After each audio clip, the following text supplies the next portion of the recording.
संतरे बेचने वाली बूढ़ी अम्मा की कहानी, जिसके पास एक नौजवान लड़का हमेशा आता, हमेशा संतरे खरीदता और खरीदे हुए संतरों में से किसी एक को, उसकी एक फाक को चखते हुए कहता, अम्मा देखो ना, ये तो कम मीठा है।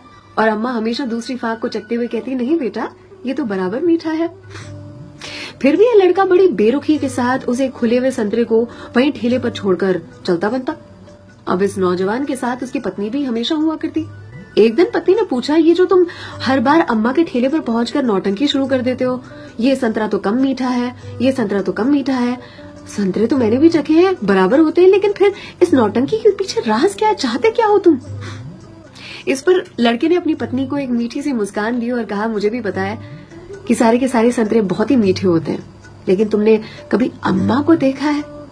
अम्मा इतनी गरीब है कि जो बेचती हैं उन्होंने कभी चखा भी नहीं होगा, इसीलिए तो एक खुला हुआ संतरा उनके ठेले पर छोड़कर आ जाता हूँ, मेरी ओर से उनके लिए। अम्मा के बाजू में जो सब्जी वाली थी, उसने एक दिन कहा उनसे, आपको पता है ये जो सरफरा आपके ठेले पर आता है संतरे खरीदने के लिए, इतनी चिकचिक करता है आपसे कि आप नाप तोल में उसे ज्यादा संतरे दे देती हो।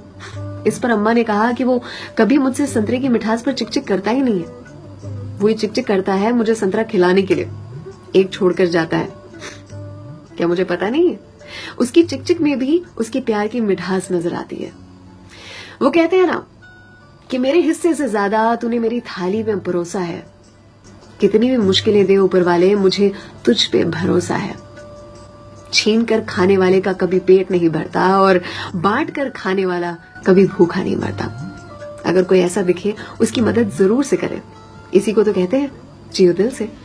सलाम, दुआ, वणकम, प्रणाम, सत श्री अकाल, केम छो सारू छे, अहमदाबाद आखुई मारू छे। अर्चना की ओर से।